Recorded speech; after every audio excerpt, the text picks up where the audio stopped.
Verse 6 is one of the reasons why I'd like to have Genesis chapter 15 in my prison cell.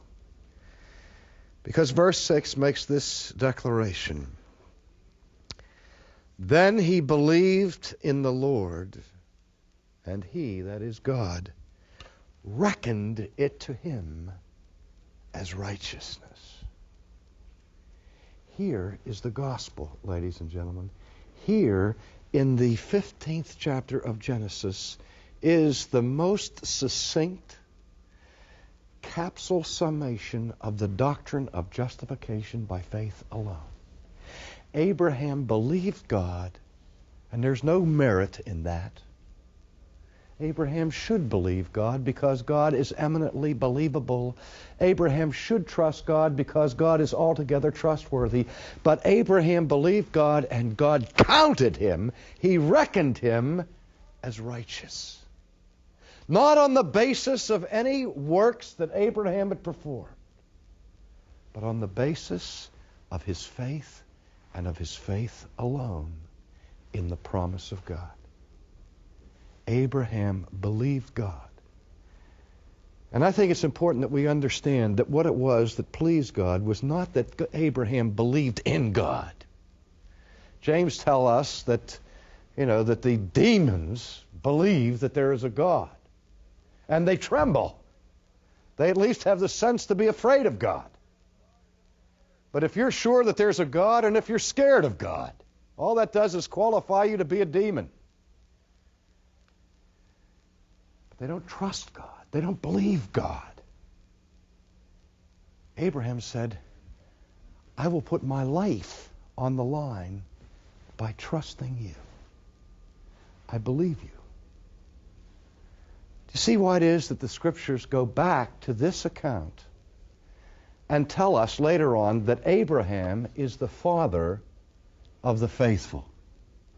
That he is the supreme example in the Scriptures of faith in a human being. By faith, Abraham trusted the promise of God.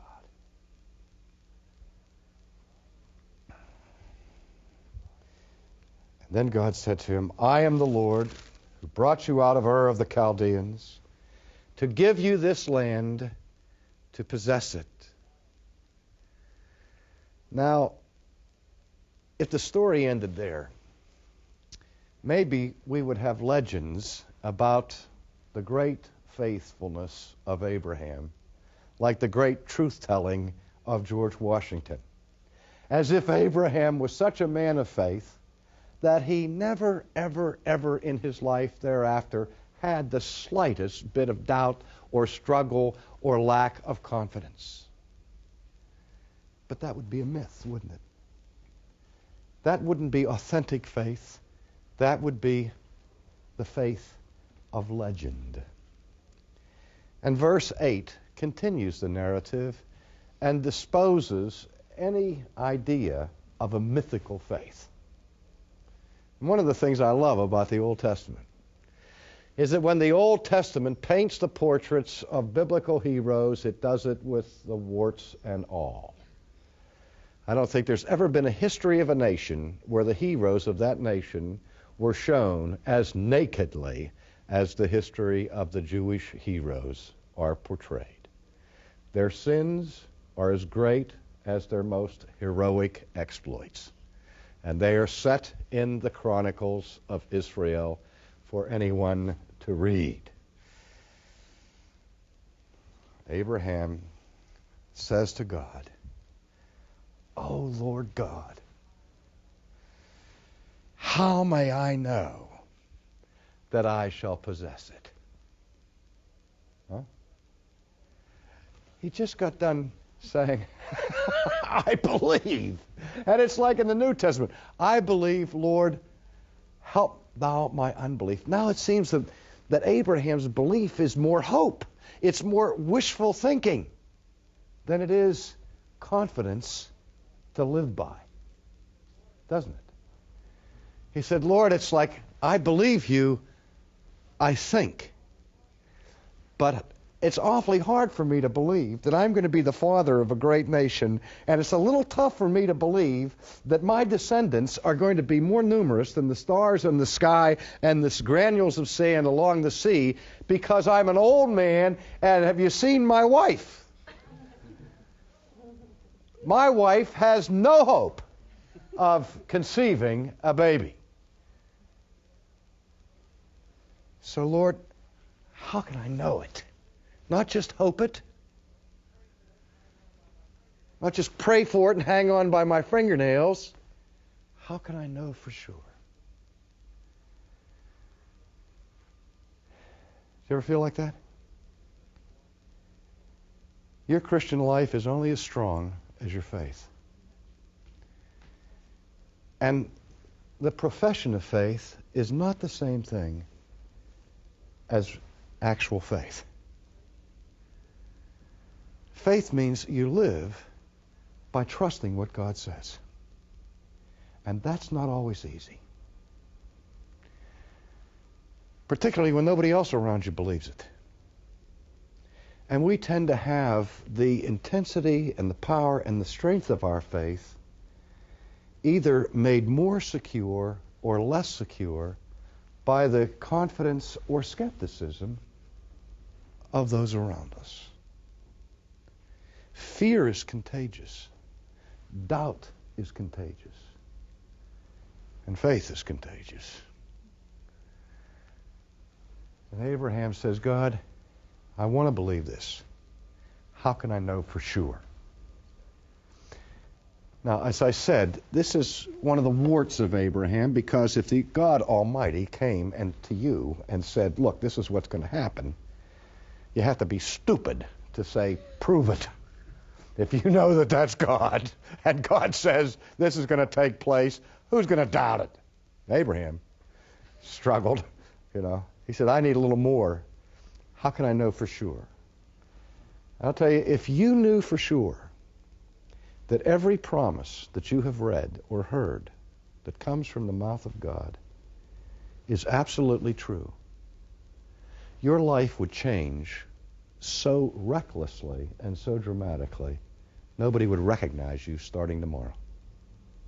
Nobody would recognize me if I fully believed every word that proceeded out of the mouth of God. But you see, with our faith, there's always a mixture of unbelief, of insecurity. And Abraham said it before God, how can I know? And it's because of God's answer to that question that I want this book with me in jail. Not that I'm expecting to go to jail.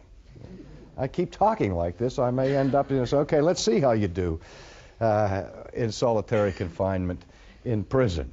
I don't ever want to have to prove that experience. I'm not asking for the opportunity. I'm not volunteering for that episode to take place. But again, if I'm there, the reason I use the prison image is that I would think that in solitary confinement, if I were experiencing loneliness and the sense of having been abandoned,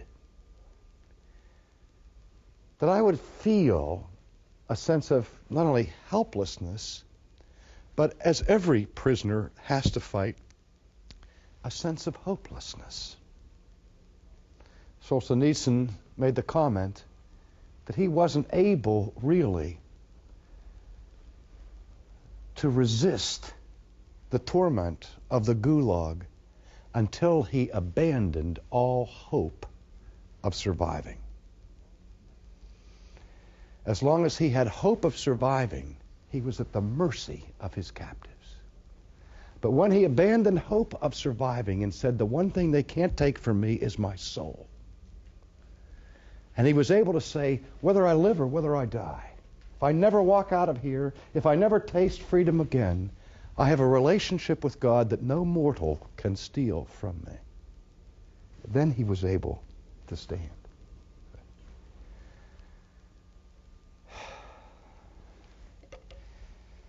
So here it comes. The thing I want in prison. This is incredible. This is one of the most exciting passages in all of the Bible, and I know that as soon as you hear it, you're going to be breaking out in hives. You're going to have goosebumps up and down your spine. You're going to be so excited. You'll throw your hat in the air.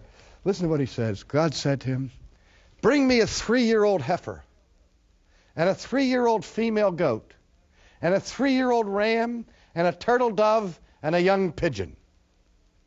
Isn't that incredible? Huh?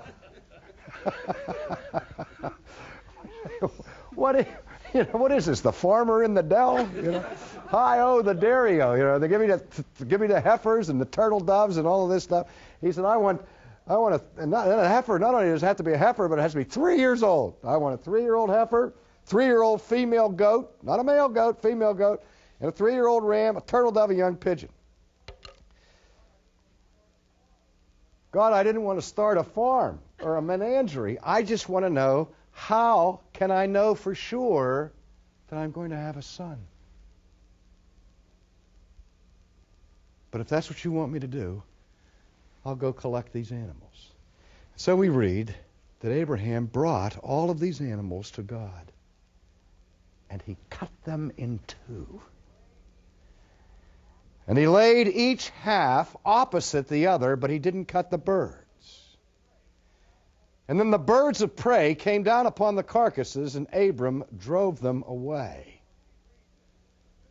Now, when we read this as sophisticated 20th century people, we say, what kind of primitive, bizarre, obscene type of animistic religion is recorded in this text?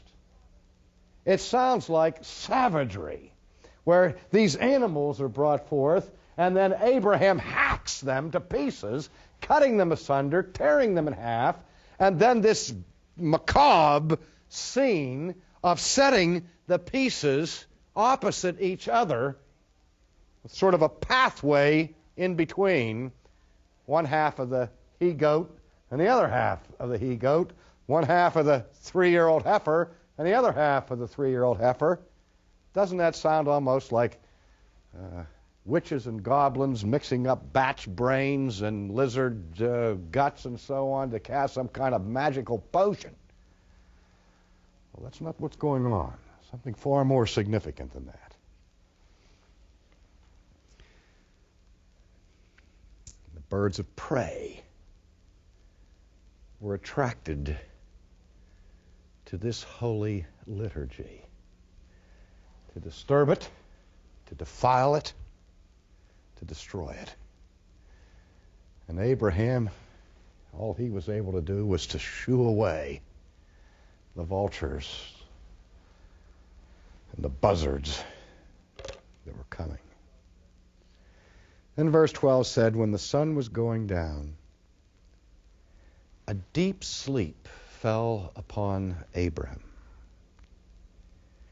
And behold, terror and great darkness fell upon him. They don't give this narration in terms of modern clinical psychology, but is there anybody who's ever experienced what physicians call an acute anxiety attack, where this sense of terror descends upon you, making you sick in the pit of your stomach, afraid to take another step, what the saints call the experience of the dark night of the soul? So what the scriptures are describing here in Abraham's life is as the sun goes down and he's left with this scene of carnage around him, he is suddenly overcome and virtually vanquished by terror that descends upon him in his sleep. And while he was asleep, in this terror, God spoke to him, saying, Abram, know for certain that your descendants will be strangers in a land that is not theirs, where they will be enslaved and oppressed for 400 years. But then will I also judge the nation whom they will serve, and afterward they will come out with many possessions. And as for you, you shall go to your fathers in peace, and you shall be buried at a good old age. And then in the fourth generation they shall return here, for the iniquity of the Amorite is not yet complete. Now I have saved the best for last. If I ever am in prison, remember the one book is the Bible. The one book of the Bible is Hebrews. The one chapter of the Bible is Genesis 15. If I'm only allowed one verse, okay? And you bring it to me, make it, paste up in block letters so that I can hang it on the ceiling or on the wall so that I have it in front of me every waking moment in my cell. If I can only have one verse of the Bible, this is it. Genesis 15:17. Don't look at it. Let me surprise you. Sit back and enjoy it. You know, feast upon it. This is delicious. And it came about that when the sun had set, that it was very dark. And behold, there appeared a smoking oven and a flaming torch, which passed between these pieces. Can you believe it? In the midst of terror, in the midst of fear and uncertainty, suddenly in his vision of the night, Abraham sees a smoking oven, a flaming torch rise. And this torch that no human being was carrying moved and came near and came to this corridor of carnage of these animals that had been torn asunder. And in that path between the bodies that were mangled on the ground, this flaming torch, this burning oven, moved down the middle of them.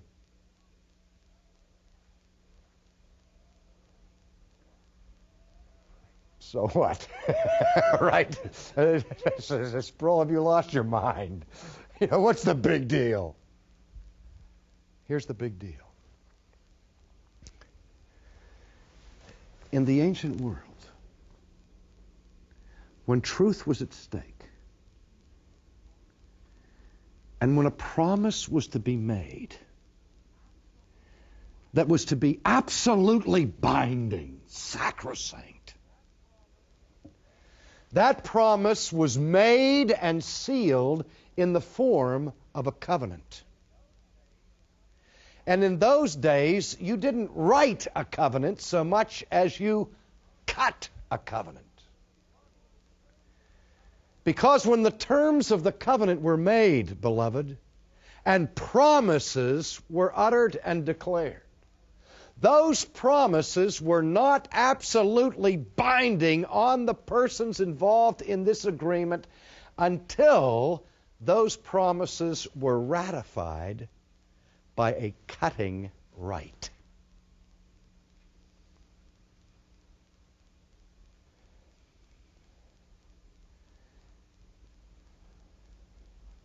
God said to Abraham, Abraham, I will be your God, you will be my people. I will make a covenant with you, and you're going to make the mark of that covenant in your body and in your son's body. I'm going to cut off the foreskin of your flesh so that in your very manhood you will be cut. And the symbol of that cut, the purpose of the knife, will be to remind you that I have cut you off from the rest of this world that is perishing. I have set you apart. I have consecrated you. I have made you holy. And that's the blessing of which I spoke. And the sign of that blessing will be seen in this cutting rite of circumcision. But the sanctions of this covenant, Abraham, are twofold. That sign will also be a sign of the curse to anyone who breaks the terms of this covenant. And the sign of circumcision will mean to you, Abraham, and to your seed forever, that if you ever violate this agreement, that you are saying in your own body, may I be cut off from all of the blessings of God if I fail to obey him. And so every Jew who entered into the covenant with God was forced to go through this liturgy of cutting to ratify the promise. But the point, beloved, is that God did not ask his people to ratify their oath without being willing to do it himself. Now, what happened? How did God swear an oath? Meredith Kline, the Old Testament theologian that's been contributed so much to modern scholarship, once wrote a book called By Oath Consigned, calling attention to the fact that at the heart of our relationship to God is the oath, is the vow, is the promise on both sides of the equation. My promise to God, God's promise to me. Now, how does God swear an oath? How does God make a promise? What does God say? Do we go to God and put a Bible in his hand and say, raise your right hand, God, and say it to me, I swear to tell the truth, the whole truth, and nothing but the truth, so help me? Huh? We don't do that. How does God take an oath? How does God swear a vow? What we've read here with this strange description of the furnace and the smoke passing through these bloody pieces is a theophany. And a theophany is one of these technical theological terms. We get the Greek word theos for God and phoneo, which means to manifest. The word theophany means a visible manifestation of the invisible God. And when God appears visibly in the Bible, his favorite way of doing it is in some form of fire. The bush that burns but is not consumed. The pillar of smoke that leads the people of Israel through the wilderness.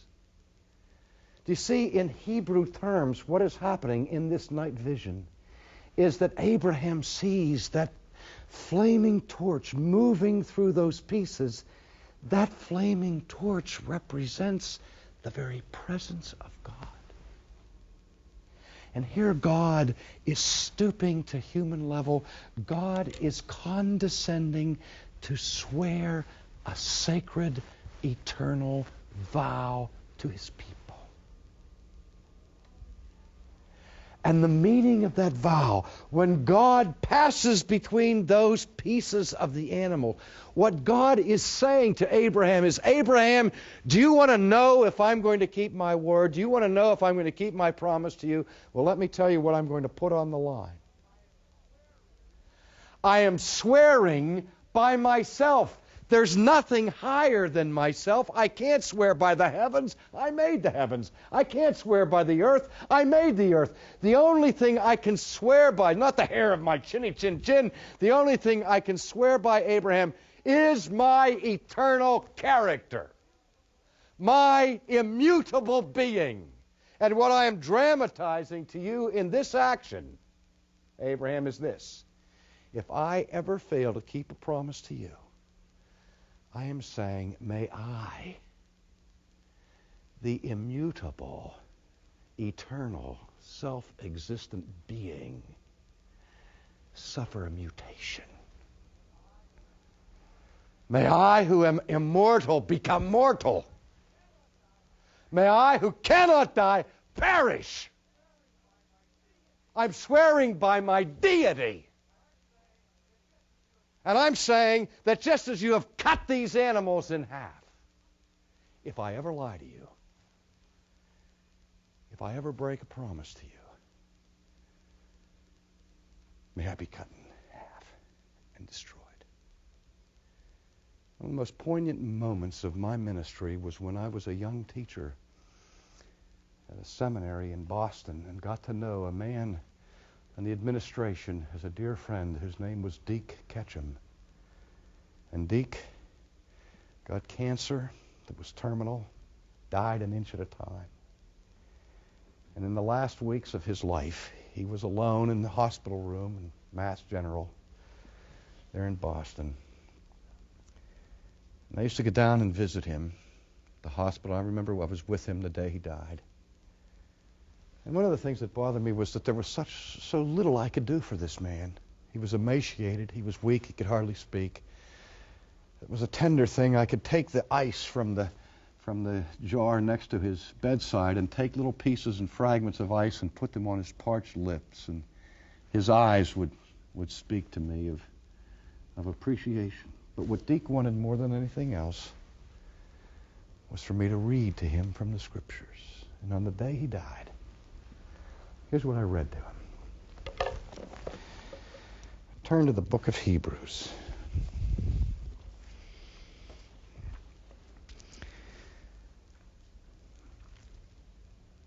And I read this. I said, Deke, here's where the Word of God says, "For God is not unjust to forget your work and the love which you have shown toward His name in having ministered and in still ministering to the saints.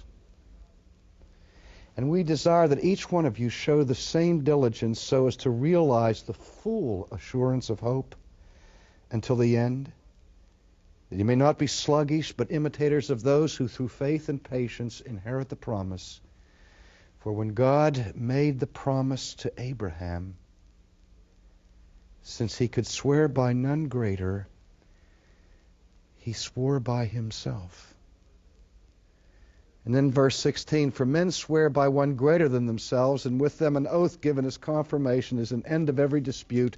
In the same way, God, desiring even more to show the heirs of the promise the unchangeableness of the purpose, He interposed it with an oath, in order that by two unchangeable things, in which it is impossible for God to lie,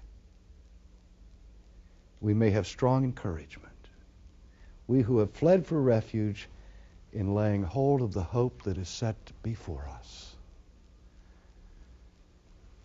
George Washington could tell a lie, but it's impossible for God to lie. And it is impossible for God to break a promise, for He has taken an oath and He has sworn by Himself.